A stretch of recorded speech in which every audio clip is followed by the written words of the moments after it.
Can you have multiple Shopify stores? Hey guys, welcome back. So the short and sweet answer is yes. You can have multiple Shopify stores on one account. Now, this enables you to brand and expand your business. As you guys can see, I have two Shopify stores running on my singular account, and that means that your Shopify stores are going to be all linked or created with the same email address or account that you are using on Shopify.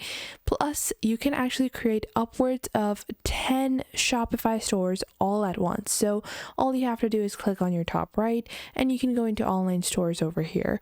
Once you do that, you can click on create store and you're going to be able to create a new store. Each store will have all of its own individual products and settings, and everything else will be segregated. All you will be doing is sharing your account to build your Shopify stores. And you guys can see I have multiple different inactive accounts as well. So I have inactive stores on the same account as well. Now, I hope you guys found this video helpful and you have your question answered, which is yes, you can build multiple different stores on one Shopify account. Make sure to leave a like and subscribe to our YouTube channel for more content.